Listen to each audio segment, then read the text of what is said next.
बिस्मिल्लाहिर्रहमानिर्रहीम। सेशन का आगाज़ करते हैं इस दुआ के साथ कि अल्लाह ताला इस सेशन को हमारे लिए बाइस से खैर बरकत बनाए और इसमें जो भी हम काम की चीज़ सीखें, नफ़ा बख्श चीज़ें, उस पर अमल करने की तौफ़ीक़ अता करें। So first of all I would like to welcome you all कि आप लोग जो है वो संडे का अपना टाइम निकाल के यहाँ पे आए और मिशम्स अकेडमी का भी शुक्रिया कि उन्होंने इस इवेंट को ऑर्गेनाइज़ किया। जो हमारा टॉपिक है इट्स अराउंड सेल्फ़ मास्टरी, यानी कि किस तरह इंसान अपने आप को बेहतर वर्जन में कन्वर्ट कर सकता है, अपना पोटेंशियल ज़्यादा बेहतर तरीके से, जो अल्लाह ताला ने इसको सलाहियतें दी हैं, वो किस तरह से उनको बेहतर तरीके से यूज़ कर सकता है और उसके दरमियान जो हर्डल्स आ रही हैं अपने आप को बेहतर इंसान बनाने में, तो उसको ओवरकम कैसे कर सकता है। ये हमारा आज के टॉपिक का जो है वो थीम रहेगा। Okay, so before my introduction I would like कि क्विकली अगर आप लोग थोड़ा सा मुझे ऑडियंस का आइडिया हो जाए कि बिल्कुल अपना नाम, प्रोफेशन और एज क्विकली, इससे ज़्यादा कुछ नहीं क्योंकि हमारा टाइम लिमिटेड है। तो प्लीज़ सर आपसे स्टार्ट करते हैं, जस्ट नाम, प्रोफेशन और एज। ठीक है, माशाल्लाह, और एज हमारी ठीक है, थैंक यू जी सर।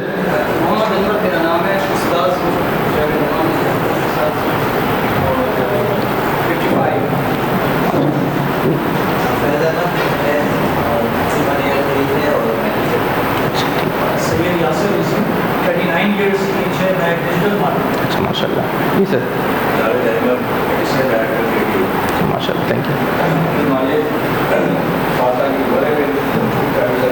अच्छा माशाल्लाह जी सर, ठीक है, ठीक है, ओके जी सर, ओके, थोड़ा सा लाउड बोले प्लीज़। ठीक है जी सर।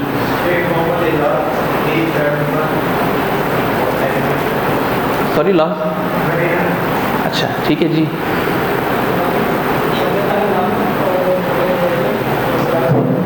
जी सर, थोड़ा सा लाउड बोले पीछे वाले। आप रह गए मेरे ख्याल में।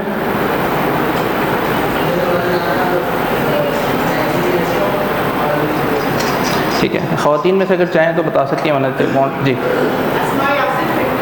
अच्छा ठीक है, ओके जी। सो आप लोगों ने मेरा कोई पहला सेशन अटेंड किया? कुछ लोग तो फेमिलियर फेसेस हैं। कौन है जो पहली बार अटेंड कर रहे हैं मेरा सेशन, फर्स्ट टाइम? अच्छा, तो काफ़ी सारे लोग हैं जो पहली बार अटेंड कर रहे हैं। ओके, सो क्विकली फॉर दोस्त पीपल जो पहली बार अटेंड कर रहे हैं, टॉपिक पे बात करने से पहले कि बात कर कौन रहा है, इसकी बात सुननी क्यों चाहिए, तो इसलिए थोड़ा सा तारुफ होना भी ज़रूरी है, right. So basically I am a transformational trainer. कुछ लोग होते हैं, शायद आप जानते हैं, मोटिवेशनल स्पीकर होते हैं, मोटिवेट करते हैं। तो हमारा काम मोटिवेट करना नहीं है, हमारा अक्सर काम होता है डिमोटिवेट करना या लोगों को ट्रांसफॉर्म करना इनटू अ बेटर वर्जन, ठीक है। सर्टिफाइड ट्रेनर हूँ मैं, अमेरिकन बोर्ड ऑफ एनएलपी से, अमेरिकन बोर्ड ऑफ हिप्नोथेरेपी से, टाइमलाइन थेरेपी एसोसिएशन से, professional board of hypnotherapy, Tad James company Australia, इस तरह की और बहुत सारी ऑर्गेनाइजेशन से मैं सर्टिफाइड हूँ एज अ ट्रेनर और मास्टर कोच। इसके अलावा मैनेजमेंट कंसल्टेंट और कॉर्पोरेट प्लानिंग स्पेशलिस्ट के तौर पे मैंने मुख्तलिफ कंपनीज़ के साथ काम किया है, पाकिस्तान में, यूएई में, सऊदी अरब में, और अपने बिजनेसेस भी किए हैं। करंटली एक हम इदारा रन कर रहे हैं जिसका नाम है प्रोडक्टिव स्पिरिट, जिसका बेसिकली मकसद ये है कि अफराद को और इदारों को या ग्रोहों को एक मीनिंगफुल एग्जिस्टेंस की तरफ लाया जाए, एक बामकसद ज़िंदगी की तरफ लाया जाए, ठीक है। और अल्हम्दुलिल्लाह पिछले 17 या 18 सालों में हज़ारों लोगों को ट्रेन और कोच कर चुका हूँ मुख्तलिफ ममालिक में। सो जैसे हर इंसान की एक अपनी स्टोरी होती है, हर इंसान की एक अपनी जर्नी होती है, तो ऑब्वियसली मेरी भी एक जर्नी रही है। और specially at a young age जो स्कूल लाइफ थी, बिल्कुल early part of my life, तो मैं बहुत सारे चैलेंजेस पर्सनली फेस करता था। मिसाल के तौर पे स्कूल में जो आपको पता है रोज़ाना सुबह असम्बली लगती है और वहाँ पे मिली नगमे या फिर तराने या इस तरह की चीज़ें होती हैं, तो मुझे बहुत ज़्यादा शौक़ था कि मैं क्या करूँ, उनमें पार्टिसिपेट करूँ और अपने यूज़ करूँ उस अपॉर्चुनिटी को। तो शौक़ भी था, पोटेंशियल भी था। अच्छा, मिसाल के तौर पे 14 अगस्त का इवेंट होना है, तो 14 अगस्त के इवेंट पे जाके नाम भी लिख दिया कि फ़लाना मिली नगमा जो है वो इंशाल्लाह मैं परफॉर्म करूँगा, सही है।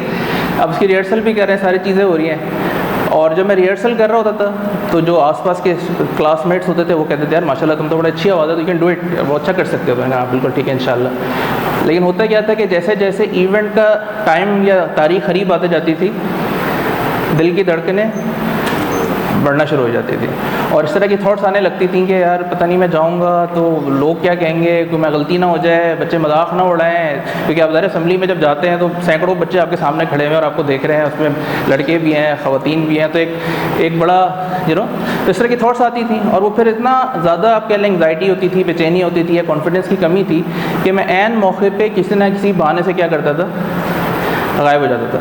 कभी तबीयत ख़राबी का बहाना बना दिया, कभी छुट्टी कर ली, इस तरह से।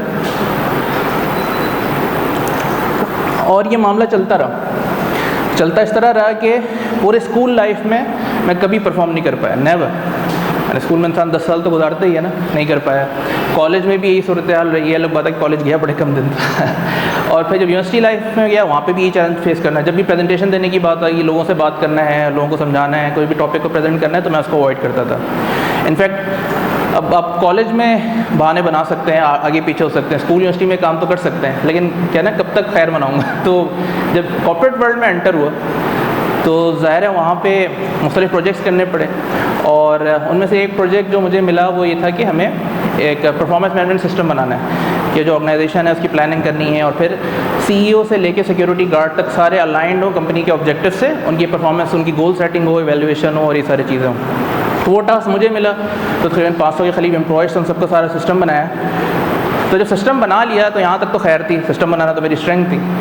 बट अगला मरहला मैनेजमेंट ने कहा कि इतना सिस्टम तो आपने बना लिया है, लेकिन अब आपने क्या करना है कि सबको इम्प्लीमेंट करना है और पूरी इसके लिए आपको पूरी ऑर्गेनाइजेशन को ट्रेन करना है। मैंने कहा ये इससे तो मैं ज़िंदगी में भागते रहो, ठीक है। सो बट हुआ ये कि ज़ाहिर मजबूरन थी, आप किस तरह अवॉइड करते हैं। तो जब करना शुरू किया तो मैंने क्या कि जो ऑर्गेनाइजेशन का सबसे छोटा डिपार्टमेंट था पहले उसको पकड़ा, जिसके सबसे कम लोग थे, उनके साथ सेशन किया, एक सेशन किया, दूसरा सेशन किया, तीसरा सेशन किया। और जब 3-4 सेशंस किए देन आई रियलाइज़ कि ये काम ना सिर्फ मैं कर सकता हूँ बल्कि मैं इसको एंजॉय भी कर रहा हूँ, मुझे मज़ा भी आ रहा है, और जो ऑडियंस का फीडबैक है वो भी क्या है, पॉजिटिव है, कि मैं फ़ायदा हुआ, सीखने को मिला। तो जब मुझे ये रियलाइजेशन हुई तो मुझे एक अजीब सी मतलब एक हुआ कि भाई अगर ये मैं काम कर सकता था तो महज अपनी सोच की वजह से, अपनी फीलिंग्स की वजह से इतनी सारी अपॉर्चुनिटीज़, आप समझ रहे हैं, नहीं कि पूरा स्कूल लाइफ गुजार दी, कॉलेज लाइफ गुजार दी, यूनिवर्सिटी लाइफ गुजार दी, कॉर्पोरेट लाइफ का भी कुछ हिस्सा गुजार दिया, और अपनी उन सलाहियतों का अगर मैं इस्तेमाल कर लेता तो बहुत सारी अपॉर्चुनिटीज़ है जिनसे मैं फ़ायदा नहीं उठा पाया, उनसे फ़ायदा उठा सकता था। ठीक है, रिग्रेट कोई नहीं है, मैं समझता हूँ जो चीज़ होती है अच्छे के लिए होती है, लेकिन खाली मैं एनालाइज़ कर रहा हूँ सिचुएशन को, तो मैं उस हवाले से बता रहा हूँ कि मैंने बहुत सारी अपॉर्चुनिटीज़ जो है वो इस हवाले से ज़ाया की ना। मेरा आपसे सवाल ये कि जो मैं आपको स्टोरी सुना रहा हूँ, क्या ये मेरी अपनी स्टोरी है? खाली मेरे साथ ऐसा होता है? ठीक है, this is a common thing ना, किसी न किसी हवाले से कहीं ना कहीं इंसान जो है बहुत कुछ करना चाह रहा होता है, लेकिन कोई ना कोई उसकी या तो अपनी सोच या कोई और चीज़ जो उसको रोक रही होती है। सो बहरहाल उस एक मरला वो था, और उससे मुझे रियलाइज़ हुआ कि अगर ये बैरियर्स ना हो, अगर ये बैरियर्स ना हो, इस तरह की चीज़ें ना हो, तो इंसान फिर अपनी पोटेंशियल को बेहतर तरीके से इस्तेमाल कर सकता है। बहरहाल यहाँ से एक लर्निंग का आगाज़ हुआ। फिर क्या हुआ, जो मैंने शायद लास्ट सेशन में भी आप जो था उनको याद होगा कि मैं जब अपने कॉर्पोरेट वर्ल्ड में था तो एक मैनेजर के साथ बैठा था, अपनी डायरी खोल के बैठे हुए थे, और वो अपनी डायरी में कुछ लिख रहे थे। मैंने कहा आप क्या लिख रहे हैं? तो उन्होंने कहा मैं 75 साल का अपना विज़न पे काम कर रहा हूँ। ठीक है, ये 2008 या 9 की शगालबन बात होगी। तो मेरे लिए it was a very surprising thing at that time, कि मतलब हमें तो 7-8 घंटे का नहीं पता होता, 7 दिनों का नहीं पता होता, ये बंदा 75 साल का विज़न कैसे बना रहा है और ये होता क्या है। बहरहाल वहाँ से एक शौक़ पैदा हुआ कि भाई अच्छा प्लानिंग क्या चीज़ होती है, एनविजनिंग क्या चीज़ होती है, मीनिंगफुल लाइफ क्या चीज़ होती है। तो उसको फर्दर एक्सप्लोर करना शुरू किया, उसकी बहुत सारी लर्निंग्स हुई। ठीक है, सो अच्छा वहाँ से एक शौक़ पैदा हो गया कि अच्छा भाई ठीक है, तो यानी कि अगर मैं अपनी ज़िंदगी को प्लान कर लूँ और बामकसद बना लूँ, किसी अच्छे कॉज के साथ जोड़ लूँ और अपने पोटेंशियल को बेहतर तरीके से इस्तेमाल करूँ और लोगों की खिदमत करना शुरू कर दूँ, तो उससे ज़िंदगी क्या हो जाएगी, बेहतर हो जाएगी। अच्छा साथ साथ ये भी हुआ कि बहुत यंग एज में, यानी अंडर 30 मैंने बहुत एक्सपीरियंस कर ली। शायद माँ बाप की दुआ थी, अल्लाह ताला को सिखाना चाह रहा था मुझे। बहुत सारी चीज़ें जो बहुत लेटर इन द लाइफ लोग एक्सपीरियंस करते हैं, मैंने बहुत यंग एज में एक्सपीरियंस कर ली। ठीक है, सो बिफोर 30 क्या ख्वाहिश होती है एक यंग इंसान की जो टीनेजर से निकल के प्रैक्टिकल लाइफ में एंटर हो रहा होता है, कि उसकी अच्छा करियर स्टार्ट हो जाए, ठीक है ना, वो सेटल हो जाए, उसकी फैमिली डेवलप हो जाए, शादी हो, बच्चे हो। अच्छा फिर उसको क्या शौक़ होता है, मेरी प्रमोशंस हो, मैं करियर में आगे बढ़ूँ। फिर क्या होता है कि अच्छा जी अपना बिज़नेस सेटअप करूँ, ठीक है, CEO बनूँ, ट्रैवलिंग करूँ, अच्छी गाड़ी रखूँ, अच्छा बंगला रखूँ। तो अल्हम्दुलिल्लाह ये चीज़ें मैंने अंडर 30 सारी एक्सपीरियंस कर ली। बट आई रियलाइज़ के ये सब चीज़ें हासिल करने के बाद this is not the answer, this is not the answer. यानी कि आप कैरियर में ग्रो कर रहे हैं, आपका बिज़नेस भी अच्छा है, पैसा भी आपने देख लिया, घूम फिर भी लिए, लेकिन उसके बावजूद एक कमी महसूस हो रही थी। तो बहरहाल उसको फिर मैंने लिंक किया इस चीज़ से कि अच्छा जी अगर मैं अच्छे कॉज के साथ अपने आप को एसोसिएट कर लूँ और कोई खैर का काम करूँ, तो होपफुली उससे मेरी ज़िंदगी में बेहतरी आएगी, ना सिर्फ बल्कि मैं दूसरों को भी ज़्यादा उनकी लाइफ में वैल्यू ऐड कर पाऊँगा। और वो जब जर्नी मैंने स्टार्ट की तो ऑब्वियसली इससे फ़ायदा तो हुआ, बट कुछ और रियलाइजेशन वक्त के साथ साथ हुई जो मैं आगे चल के भी आपके साथ शेयर करूँगा। लेकिन फ़िलहाल इतना ही कहना चाहूँगा कि इंसान अगर अपने आप से डिस्कनेक्टेड हो, ठीक है, जो हमने लास्ट सेशन में बड़ी तफसील से बात की थी, तो उसके बहुत सारे मसाइल पैदा होते हैं। ठीक है, तो one of my issues was कि मैं इमोशंस को एक्सप्रेस या प्रोसेस उस तरह से नहीं करता जैसे एक हेल्दी इंसान को करना चाहिए। ठीक है ना, तो जैसे हम साइकोलॉजी में कहते हैं डिसोसिएटेड होकर ज़िंदगी गुजारना। ठीक है, ये कि यानी कि और हमने तो बहुत से लोग होंगे हम सोसाइटी में जिस तरह परवान चढ़ते हैं, स्पेशली मर्दों को क्या कहा जाता है कि अपने जज्बात शो नहीं करना, वो दबाते हैं, छुपाते हैं। तो मुझे वो लगता है कि मेरी स्ट्रेंथ है, कोई भी सिचुएशन हो मैं तो बड़ा कूल एंड काम हो मैं, क्योंकि इंसान क्या होता है गुस्से में आके, जज्बात में आके कभी को अक्सर ऐसी कोई बात बोल देता है या ऐसी हरकत कर देता है कि जिसमें क्या होता है उसको बाद में पछतावा होता है। आपके साथ कभी ऐसा हुआ है या नहीं हुआ कि गुस्से में थे, जज्बात में थे, कुछ हुआ है ना ऐसा कि बोल दिया, राइट? तो मुझे लगता था ये मेरी स्ट्रेंथ है कि भाई ठीक है मैं तो, बट आई रियलाइज़ के वक्त के साथ साथ कि नहीं, अगर आप अपने इमोशंस को सही से प्रोसेस नहीं करते, एक्सप्रेस नहीं करते, तो वो चीज़ आपके सिस्टम में बिल्डअप हो रही होती है और उससे आपको ना सिर्फ जिस्मानी सेहत पर उसका नेगेटिव इम्पैक्ट पड़ता है बल्कि आपकी नफ्सियाती सेहत पे भी, आपकी रूहानी सेहत पे भी, राइट? बहरहाल सो इस तरह की बहुत सारी रियलाइजेशंस हुई और अपनी नीड्स के बारे में हमने लास्ट टाइम भी बात की थी कि क्योंकि मॉडर्न मैन जो है वो मरीख पे पहुंच गया है लेकिन अपने आप से डिस्कनेक्ट हो गया है ड्यू टू द डिस्ट्रैक्शंस जो हमारे पास हैं, ठीक है ना, जो फास्ट पेस्ड लाइफस्टाइल, इंसान को टाइम ही नहीं मिलता चीज़ों को प्रोसेस करने का, सोचने का, तदब्बर करने का। और जब अकेला होता है तब भी उसके साथ क्या होता है, मोबाइल फ़ोन होता है, तो अपने आप से डिस्कनेक्ट हो जाता है। उसको नहीं पता होता कि मेरी इंटरनेट वर्ल्ड में क्या चल रहा है, मेरी कौन सी नीड्स हैं जो पूरी नहीं हो पा रही, जिस वजह से इंसान बेचैनी का शिकार होता है, ठीक है। फिर 3-4 पहलू, 3-4 चैलेंजेस जो मैंने, उसका खुलासा मैं आपके साथ बता रहा हूँ, जो मैंने ऑब्ज़र्व किए और फिर जब मैं इस फील्ड में आया, ट्रेनिंग की, कोचिंग की, लोगों को जब समझाना शुरू किया, सिखाना शुरू किया, तो लोगों के एक्सपीरियंस से भी मुझे बात बड़ी क्लियरली पता चली कि जब तक इन 3-4 एरियाज़ पे हम काम नहीं करेंगे, ठीक है ना, कि लोग जो चैलेंजेस फेस कर रहे हैं अपने पोटेंशियल को यूटिलाइज फुली करने में, उसमें हेल्प करना, फिर लोगों की डायरेक्शन सेट करना सही बुनियादों पे, और उनकी सेल्फ अवेयरनेस बढ़ाना ताकि अपने आप से कनेक्ट हों, अपनी ज़ात से कनेक्ट हों और एक बेहतर ज़िंदगी गुजार सकें। तो ये चीज़ें समझ में, और इसी हवाले से हम आज भी बात करेंगे, और मेनली हमारे जो ट्रेनिंग और कोचिंग प्रोग्राम्स होते हैं इसी के अराउंड होते हैं। ना मेरा आपसे सवाल है quickly, just before we move forward, कि आपके ख्याल में as a society, as a nation या इवन एज अन उम्मा हम मेजर मोटे मोटे मसाइल क्या फेस कर रहे हैं? क्योंकि अगर 1-2 वर्ड्स में आप बताना चाहें, क्या क्या मसाइल हैं जो एज अ सोसाइटी हम फेस कर रहे हैं? जी, कोई मसाइल नहीं है? जी बताएं। डिसिप्लिन का आपने, ठीक है, सही है, सही है, और बताएं। फोकस हो गया, ठीक है, अभी आपने जैसे डिस्कनेक्शन, ठीक है, ये आई थिंक बहुत सारे इश्यूज को डेवलप कर, बिल्कुल ऐसे, बिल्कुल ऐसे। जी और बताएं, मुझे तो लग रहा है कि मसाइल है नहीं, इतना सोच के क्यों बता रहे हैं? मैं तो सोचता है ये आंसर तो बहुत फटफट आएगा लगता है आप लोग वालों ने चाय नहीं पी क्या? जी ठीक है, बिहेवियरल इशूज़ हैं, एग्रेशन है, ठीक है जी। ख़वातीन में से कुछ बताइए क्या मसाइल है माशरे में? हम कहते हैं ना पाकिस्तान में बड़े मसाइल हैं, तो मसाइल अब सुनाई क्यों नहीं दे रहे? जी, हम फिक्री और नज़रियाती तौर पर एक कंफ्यूज उम्मा की हैसियत, ठीक है, यानी कन्फ्यूजन का शिकार है, ठीक है जी। ख़वातीन में कुछ बताना चाहेंगे प्रॉब्लम्स सोसाइटी में जनरली क्या फेस कर रहे हैं? प्रेशर है बहुत। क्या चीज़ है? प्रेशर कह लीजिए आपको हर लिहाज से, ठीक है, इकोनॉमी कह लीजिए आप, यानी फाइनेंशियली कह लीजिए, और स्ट्रेस एजुकेशन का कह लीजिए, ठीक है, आगे बढ़ने की जो सलाहियतें होती हैं उसको कह लीजिए, फैमिली से लेकर बाहर तक, इंटरनली भी हमारी प्रेशर और हर क्राइटेरिया, ठीक है, सही है। सेक्शनल प्रेशर है, स्ट्रेस है, ठीक है। और कोई ऐड करना चाहेगा? जी जी, डिस्क्रिमिनेशन है, किस तरह की डिस्क्रिमिनेशन की बात कर रहे हैं हम? क्योंकि डिस्क्रिमिनेशन तो बहुत सारी, सेक्शन वाइज, ठीक है जी। आप कुछ कह रहे थे? जी, सब्र ख़त्म हो गया, ठीक है, अच्छा, हाँ जी,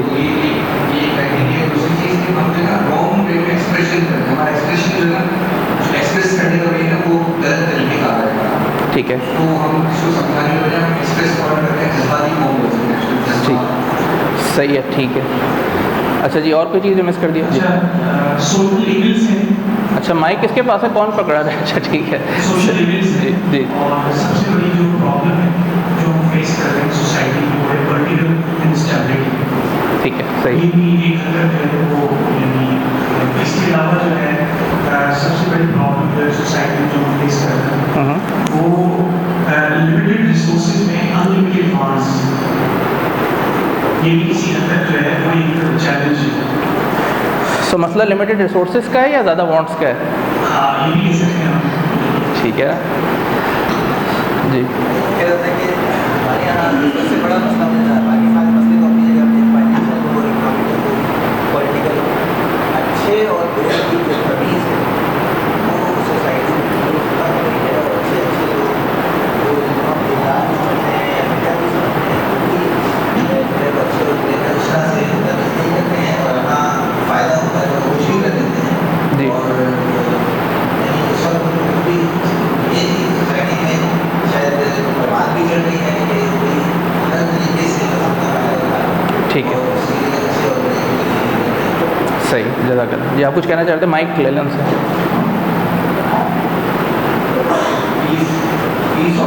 पीस ऑफ माइंड, ठीक है, सही, ठीक है, चले जज़ाकल्लाह। एक सैम्पल मैं लेना चाह रहा था कि आप लोगों के दिमाग में क्या इशूज़ हैं, ठीक है। सो जितने भी प्रॉब्लम्स आपने बताए हैं, अगर आप नोट करें उनमें कॉमन क्या चीज़ें नज़र आ रही हैं? कॉमन चीज़ है उसमें, एक तो बिहेवियरल इश्यूज़ की आपने बात की, राइट, गुस्सा, सब्र नहीं होना, ठीक है, उसका ताल्लुक इस चीज़ से, इंसान के बिहेवियर से, उसके इमोशन से, राइट। दूसरी चीज़ का ताल्लुक है कि एक्सटर्नल प्रेशर है, स्ट्रेस बहुत ज़्यादा है, तो उसका ताल्लुक है लाइफस्टाइल से। आप ज़िंदगी किस तरह से गुजार रहे हैं, आपकी डायरेक्शन क्या है, आप क्या कर रहे हैं, क्या नहीं कर रहे हैं, आपकी प्रायोरिटीज़ क्या हैं। एक्चुअली एक्सटर्नल वर्ल्ड वो प्रेशर क्रिएट इतना नहीं कर रही होती जितना हम खुद क्रिएट कर रहे हैं, because of lack of either direction या प्रायोरिटीज़ का मेजर अप होना, ठीक है ना। सो यही 2-3 मोटी मोटी बुनियादी वजूहत आपको नज़र आएंगी, और इन सब के बुनियाद पे अगर आप चलें, जितने मसाइल की रूट कॉज है जो मैं हमेशा कहता हूँ वो क्या है, वो है कि इंसान कॉन्शियस लिविंग नहीं कर रहा, बल्कि क्या कर रहा है, अनकॉन्शियस लिविंग कर रहा है, ठीक है। शऊरी तौर पे ज़िंदगी नहीं गुजारा, बल्कि लाशऊरी या गैर शऊरी तौर पे ज़िंदगी गुजार रहे हैं, बग़ैर सोचे समझे बस दुनिया में मैं क्यों आया हूँ, मेरा मकसद क्या है, मेरे अंदर क्या चल रहा है, बाहर क्या चल रहा है, इसको एक्सप्लोर करे, इसको समझे, फिर अपनी ज़िंदगी की डायरेक्शन सेट करे, ठीक है ना। ये काम इंसान नहीं कर रहा। क्या ख्याल है? चलें एक बुनियादी चीज़ आपको बताता हूँ, आपको समझ में आएगा कि कितनी बेसिक चीज़ें हम लैक कर रहे हैं जो हमें बचपन से पता होनी चाहिए थी, ठीक है। तो आप नोट करें, बग़ैर कोई भी चीज़ तब्दील किए हुए इस वक्त आप सांस कहाँ से ले रहे हैं, अपने चेस्ट की साइड से ले रहे हैं, डायफ्राम से ले रहे हैं, लंग से ले रहे हैं, क्विकली बताएं बग़ैर चेंज किए। सांस आप चेस्ट से ले रहे हैं, डायफ्राम से ले रहे हैं, और या लोअर एब्डोमिनल एरिया से ले रहे हैं? चेस्ट से। जी, मर्द हज़रात आप सांस नहीं ले रहे जी, चेस्ट से, ठीक है। सो मैंने जब भी सैंपल लिया है ना, इस तरह बात करते करते अचानक मैं सवाल कर लेता हूँ, तो मैं शायद 99 कहना भी गलत होगा, यूजुअली 100% जो है लोग चेस्ट से सांस ले रहे होते हैं, आप समझ रहे हैं। सो क्या आप लोग अभी सीढ़ियाँ चढ़ के आए, भागते हुए हैं, चेस्ट से सांस क्यों ले रहे हैं? चेस्ट से इंसान सांस कब लेता है? अब जब भागते हुए जाते हैं कहाँ से सांस लेते हैं? चेस्ट से लेते हैं ना, सांस फूल रही होती है। क्या ख्याल है? तो ये ऐसा होता है जब इंसान भाग रहा हो, स्ट्रेस में हो, फाइट और फ्लाइट के लिए रेडी हो, जब इंसान चेस्ट से सांस लेते हैं ना, तो आप लोग अभी नॉर्मल बैठे हुए हैं, यहाँ पे कोई डर है, मेरे को खौफ है नहीं, तो अभी आप सांस ऐसे क्यों ले रहे हैं जी? वही तो कह रहा हूँ। तो यानी अच्छा, अब ये बताएं कि खाने के बगैर इंसान कितने अर्से जिंदा रह सकता है? खाना अगर आपको ना मिले इंसान को, कब तक जिंदा रह सकता है? 14 दिन? नहीं, इससे ज़्यादा है जी, 1 मंथ। वैसे जो मैंने सुना है, बाद लोग 40 दिन भी कहते हैं, ख्याल में 80 दिन तक का भी रिकॉर्ड है कि without eating anything a person survive, उसने रिकॉर्ड। अच्छा, पानी के बगैर कितने दिन इंसान रह सकता है, कितने घंटे, कितने दिन? ठीक है, तो पानी के बगैर भी कुछ दिन इंसान सर्वाइव कर लेगा। सांस के बगैर इंसान कितने दिन गुजार सकता है? हाँ, ठीक है ना, यानी कि 2-4 मिनट से ज़्यादा की बात नहीं है ये। तो क्या चीज़ ज़्यादा इंपॉर्टेंट हुई, खाना खाना, पानी पीना, या सांस लेना? अब आप सोचे सांस ही गलत ले रहे हैं आप सोचे तो सही, बुनियाद मसाइल की हद तक हैं कि जो, अच्छा ये बताएं, ये चीज़ हमें पेरेंटिंग में किसी ने सिखाई थी? बचपन में नहीं सिखाई थी। स्कूल में सिखाई किसी ने? नहीं सिखाई थी। आप सोचें, कॉलेज, यूनिवर्सिटी, कॉर्पोरेट लाइफ, यानी चाहे इंसान नर्सरी का स्टूडेंट हो या PhD का, ये बात ही नहीं आ रही। आप समझ रहे? सो बहुत ही बुनियादी चीज़ों के बारे में भी अब आप सोचें ना, सांस तो इंसान हर लम्हा ले रहा है ना, लेकिन हम में से कितने लोगों को इस चीज़ बारे में पहले फ़िक्र हुई, हमने सोचा कि मैं सांस सही ले रहा हूँ या गलत ले रहा हूँ? इंसान इस हद तक अपने आप से आज के दौर में डिस्कनेक्टेड है। अब बाकी चीज़ों को तो भूल ही जाए, मैं तो खाली सांस की बात कर रहा हूँ। मैं आपको समझा पा रहा हूँ अपनी बात? तो इसकी वजह से बेपनाह जो है वो मसाइल होते हैं। तो एक गैर शऊरी हम ज़िंदगी गुजार रहे हैं, जिसकी वजह से जो तमाम मसाइल जो आप बात कर रहे हैं, चाहे वो इंडिविजुअल लेवल पे हो, चाहे सोसाइटल लेवल पे हो, चाहे नेशनल लेवल पे हो, या इवन इंटरनेशनल लेवल पे हो, जब उसके आप रूट कॉज को एड्रेस करेंगे ना, तो उसके पीछे क्या निकलेगा? Unconscious living. इंसान जो है या सोसाइटीज़ जो हैं, सोच समझ के शऊरी तौर पे गलत और सही का फ़ैसला करके ज़िंदगी नहीं गुजार रहे, बल्कि ऐसी ज़िंदगी गुजार रहे, बस एक रेस में आ गए, ठीक है ना।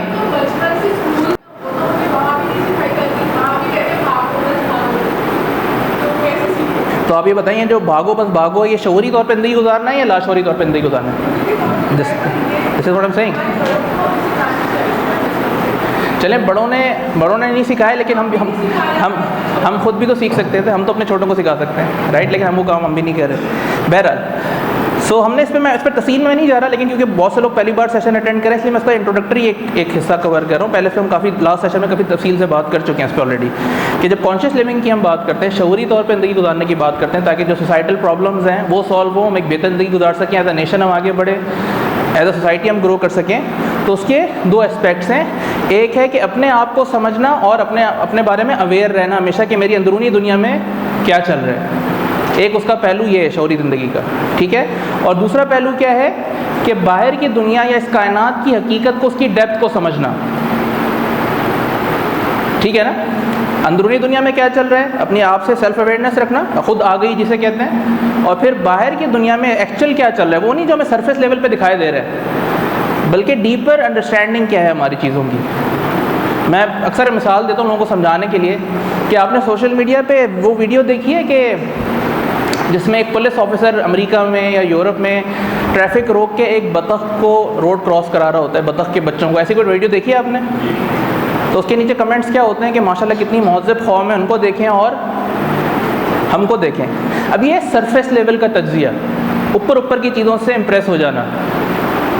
बंदा ये नहीं सोच रहा, ये जो तहजीब है जिसने ये जिस पुल पे वो गाड़ी चल रही थी, जिस पुल पे गाड़ी चल रही थी, जहाँ पे इतनी बड़ी बड़ी बिल्डिंग्स बनी हैं, वो सैकड़ों एकड़ जंगल तबाह करके बनाए गए हैं, नेचर का बेड़ा गर्क करके बनाए गए हैं, मिलियंस ऑफ एनिमल्स को मार के बनाए गए हैं।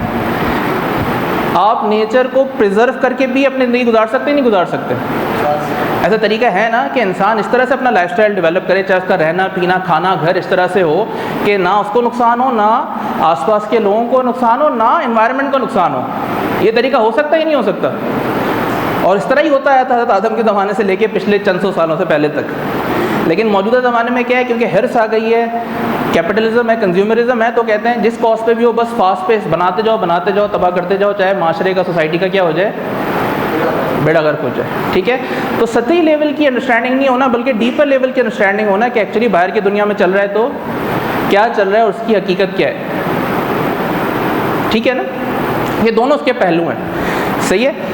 सो इस वाले से चंद बातें मैं मज़ीद आज करता हूँ। पहले मैं इस पर काफ़ी बात कर चुका हूँ कि इंसान की अगर हम सेटिस्फेक्शन की बात करें कि इंसान अपनी ज़िंदगी में कितना मुतमईन है, तो उस हवाले से दो तीन चीज़ें अगर आप गौर करें कि जिस एरिया ऑफ लाइफ से आप सेटिस्फाइड होंगे, चाहे वो आपकी हेल्थ हो, रिलेशनशिप्स हो, फाइनेंसेस हो, या कोई और एरिया ऑफ लाइफ हो, तो अमूमन वहाँ पे आपके दिमाग में जो टारगेट्स हैं, एक्सपेक्टेशन है, उसके आप करीब होंगे या वहाँ पहुँच रहे होंगे, ठीक, जब भी आप सेटिस्फाइड हैं, ठीक है।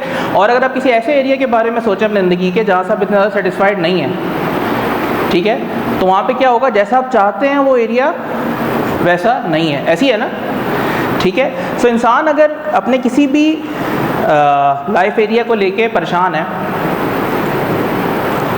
या डिससेटिस्फाइड है, तो अमूमन उसके पास तीन चॉइसेस हैं। और ये जो मैं डिस्कशन कर रहा हूँ सेल्फ अवेयरनेस के कॉन्टेक्स्ट में कह रहा हूँ, वो तीन चॉइसेस क्या हैं। पहली चॉइस क्या है, जो अक्सर लोगों का बहुत लोग कौमी खेल भी कहते हैं, ठीक है, it is to blame others. Blame others, दूसरों पे क्या करो, जिम्मेदारी डाल दो, उन पे इल्ज़ाम लगाना शुरू कर दो, ठीक है। बस ब्लेमिंग की एग्जांपल क्या होती है, मिसाल के तौर पे किसी इंसान से ये पूछो कि भाई आप फाइनेंशियली इतने स्ट्रॉन्ग क्यों हैं, क्यों नहीं है, आप गरीब क्यों हैं मिसाल के तौर पे, तो उस तरह के आपको जवाब देगा कि मैं क्या करूँ जी, गवर्नमेंट ने नौकरी के मौके पैदा नहीं किए, गवर्नमेंट ने पॉलिसीज़ ऐसी बना दी हैं, मैं क्या करूँ, ठीक है ना। तो ब्लेम किसको कर रहे हैं वो, गवर्नमेंट को, ठीक है। अच्छा, ये किसी फ़र्द का खाली ये काम नहीं होता, इवन पूरे माशरे का, पूरी सोसाइटी का भी ये रवैया हो सकता है। मिसाल के तौर पे अक्सर मैं हुकूमत की एग्जांपल देता हूँ, जब नई हुकूमत आती है उससे पूछो भाई मसाइल की वजह क्या है, तो वो क्या कहती है, पिछली हुकूमत। तो पिछली हुकूमत क्या कह रही थी, राइट, क्यों, क्योंकि दूसरों को ब्लेम करना आसान है, जिम्मेदारी लेना मुश्किल है, ठीक है। आप किसी मुसलमानों से पूछो कि मुसलमानों के ज़वाल की वजह, या मुसलमान आज इस परेशानी में है तो क्यों है, तो क्या कहेंगे, उसने साजिश कर दी, अमेरिका ने साजिश कर दी, यहूदियों ने साजिश कर दी। भाई आपने साजिश कामयाब क्यों नहीं दी, ठीक है, आप इतने कमज़ोर क्यों है, उस पर नहीं सोचना, ठीक है। तो ब्लेम समवन एल्स, ठीक है ना। भाई आपका घर का माहौल क्यों ठीक नहीं है, क्योंकि बच्चे बात नहीं मान रहे, और बीवी बात नहीं मान रही, शौहर नहीं मान रहा, वो ऐसा है, वो ऐसा है, ठीक है। सो ब्लेमिंग एक एस्पेक्ट है, उसका दूसरा एस्पेक्ट है कंप्लेनिंग, कि बाज़ लोग होते हैं कि वो हर वक्त किसी न किसी चीज़ की क्या कर रहे होते हैं, शिकवे शिकायत कर रहे होते हैं। ये सही नहीं है, वो सही नहीं है, ऐसा सही नहीं है, उसने ऐसा क्यों कर दिया, वैसा क्यों कर दिया, ऐसा क्यों है, वैसा क्यों है, राइट। ये नज़रिया भी आपको लोगों में नज़र आता है। और तीसरा क्या है, फ्रस्ट्रेटेड रहते हैं, किस वजह से, जस्टिफाई करते हैं चीज़ों को। जस्टिफाई करना समझते हैं, यानी मिसाल के तौर पे कोई इंसान अगर स्मोकिंग कर रहा है, सिगरेट पी रहा है, आप उसे कह रहे हैं खास रहा है रात को 3 बजे उठ के ठीक है, उसे बोला अल्लाह के बंदे क्या करो, अपनी सेहत को बेहतर करो, स्मोकिंग छोड़ दो। तो क्या यार क्या बात कर रहे हो तुम यार, जो सिगरेट पीता है उसने भी मर जाना है, जो नहीं पीता उसने भी मर जाना है, ठीक है। तो इस तरह जस्टिफाई करते हैं और फिर फ्रस्ट्रेटेड रहते हैं ज़िंदगी पर, ठीक है। सो अगर इंसान दूसरों को ब्लेम कर रहा है, कंप्लेन कर रहा है, ठीक है, तो ब्लेम करने से आपको क्या लगता है उसका सबसे बड़ा नुकसान क्या होता है? अगर मैं दूसरों को ब्लेम कर रहा हूँ, उसका सबसे बड़ा नुकसान क्या होता है इंसान को? चले उसका एक पहलू ये है, ठीक है जी। माइक ऑन नहीं है शायद, ठीक ठीक है, माइक शायद, अपने आप को धुके में डाल देता है कि मैं तो सब कुछ ही कर रहा हूँ, ठीक है ठीक है जी, उनके पास माइक है जी। वो कभी भी अपने आप को नहीं देखता, अपने आप को नहीं देखता, अपने आप को नहीं जज करेगा, अपने आप को रिस्पॉन्सिबिलिटी नहीं उठाएगा, क्योंकि वो दूसरों पे ब्लेम कर रहा है, राइट। वो कभी भी अवेयरनेस में नहीं आता कि भाई मैं मेरे साथ क्या होता है, मैं क्यों कर रहा हूँ। ठीक है ठीक है, जो जितनी चीज़ें आपने बताई हैं सारी रेलिवेंट है, ठीक है, सारी ठीक है, लेकिन मुझे मेरे हिसाब से सबसे बड़ा जो नुकसान ये होता है कि जब आप किसी और को ब्लेम करते हैं अपने प्रॉब्लम्स के लिए, तो आप कंट्रोल उसके हाथ में दे देते हैं, ठीक है। जब भी आप अपनी किसी परेशानी का या किसी एरिया से आप सेटिस्फाइड नहीं है, उसका जब आप ब्लेम किसी और को करते हैं उसके हवाले से, तो आप क्या करते हैं, कंट्रोल उसके हाथ में दे देते हैं। मिसाल के तौर पे अगर मेरी अंडरस्टैंडिंग ये है कि मैं गरीब इसलिए हूँ कि गवर्नमेंट ने जॉब अपॉर्चुनिटीज़ क्रिएट नहीं की, तो मैं इंतज़ार में बैठा रहूँगा कि कब गवर्नमेंट जॉब अपॉर्चुनिटीज़ क्रिएट करेगी। अगर किसी को लगता है कि मैं गरीब इसलिए हूँ कि हुकूमत ने वो पॉलिसीज़ नहीं बनाई, तो मैं इंतज़ार करूँगा कि हुकूमत पॉलिसीज़ कब, आप समझ रहे हैं, ठीक है ना। तो ये सबसे बड़ा नुकसान होता है। देखिए इंसान की ज़िंदगी में ठहराव नहीं होता, या इंसान ग्रो करता है या नीचे जाता है, ये नहीं होता कि जहाँ है वहीं रहे। वी आर आइदर ग्रोइंग या हमारा डाउनफॉल हो रहा होता है, किसी ना किसी वाले से डिक्लाइन हो रहा होता है, ठीक है। तो जब हम ब्लेम कर रहे होते हैं अपने किसी भी एरिया ऑफ लाइफ को लेके, तो बेसिकली हमारी सिचुएशन क्या ख्याल है, बेहतर होगी या बुरी होगी, right. This is one of the reason के माशरे में आपको बहुत सारी प्रॉब्लम्स नज़र आती है, ठीक है। कराची की हम बात कर रहे हैं, आपको पता है लोगों का एक बड़ा मेजर कंप्लेन है कि यहाँ पे रोडें सही नहीं है, वो नहीं है। अच्छा, इंडिया में मैं एक बंदे को देख रहा था कि जो रोड पे गड़े होते हैं ना, उसकी वजह से उसके बेटे का एक्सीडेंट हो गया और बेटा उसकी डेथ हो गई। तो एक बंदे ने, अब उसके पास एक क्या चॉइस थी कि ब्लेम करता और कंप्लेन मोड में चला जाता कि देखो ना यार ये हुकूमत ने क्या किया, और रोडें क्यों नहीं सही है, और ये मसाइल क्यों है वाला। उसने कहा नहीं, मेरा बच्चा तो मर गया, लेकिन मैं किसी और के बच्चे को मरने नहीं दूंगा जिस हद तक मेरा इख्तियार है। तो रोज़ाना निकलता है और इस तरह के पॉट होल्स को खुद से फिल करता है, और अब तक सैकड़ों हज़ारों वो फिल कर चुका है, एक बंदा, ठीक है। आपको बहुत सारी ऐसी केस स्टडीज़ मिल जाएंगी कि बिल्कुल ऐसे एरियाज़ जिनको बंजर एरियाज़ थे, एक बंदे ने दरख्त लगा के उसको सहरा को जंगल बना दिया। लेकिन ये काम इंसान कब करेगा, जब वो ब्लेम करना छोड़ेगा और ओनरशिप कंट्रोल अपने इख्तियार में लेगा, ठीक है। मेरे पास अक्सर स्पेशली पेरेंट्स आते हैं कोचिंग के लिए या ट्रेनिंग प्रोग्राम्स में, तो मिसाल के तौर पे आते ही कहना शुरू कर देते हैं कि जी मेरा बच्चा ये बात नहीं मानता, मेरा बच्चा ऐसा है, मेरा बच्चा वैसा है, फलाना ढिमकाना। एक बच्चों की शिकायत की लंबी लिस्ट होती है। जब उनकी लिस्ट ख़त्म हो जाती है तो मैं उनसे कहता हूँ अच्छा एक बात बताएं, ये शिकायतें आपकी अपनी जगह पे हैं, ये बताएं कि आपका अपना बच्चे से ताल्लुक़ कैसा है, आपका अपने बच्चे से ताल्लुक़।